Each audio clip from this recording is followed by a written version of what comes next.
જો તમે tax payer છો તો તમારા માટે એક મહત્વપૂર્ણ સમાચાર છે। 15 જૂન 2026 એ એડવાન્સ ટેક્સ ભરવાની છેલ્લી તારીખ છે।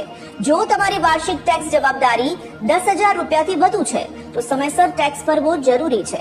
એડવાન્સ ટેક્સ એટલે આખા વર્ષનો ટેક્સ એક સાથે ભરવાને બદલે હપ્તામાં ચૂકવવાની વ્યવસ્થા। આ નિયમ માત્ર વેપારીઓ માટે જ નહીં પરંતુ એફડીના વ્યાજ, ભાડાની આવક, કેપિટલ ગેઇન, ડિવિડન્ડ અથવા ફ્રીલાન્સિંગથી કમાણી કરતા લોકો માટે પણ લાગુ પડે છે। 15 જૂન સુધી કુલ અંદાજિત ટેક્સનો 15% ભાગ જમા કરાવવાનો હોય છે। જો તમે સમયસર ટેક્સ નહીં ભરવો અથવા ઓછી રકમ જમા કરાવશો તો આવકવેરા કાયદાની કલમ 234B અને 234C હેઠળ વ્યાજ અને વધારાનો દંડ ભરવો પડી શકે છે। સારા સમાચાર એ છે કે તમે ઘરે બેઠા જ ઇન્કમ ટેક્સના ઈ-ફાઇલિંગ પોર્ટલ પર જઈને સરળતાથી એડવાન્સ ટેક્સ ભરી શકો છો। તેથી જો તમે એડવાન્સ ટેક્સના દાયરામાં આવો છો તો 15 જૂનની ડેડલાઇન ચૂકતા નહીં તો પેનલ્ટી તમારા ખિસ્સા પર ભારે પડી શકે છે।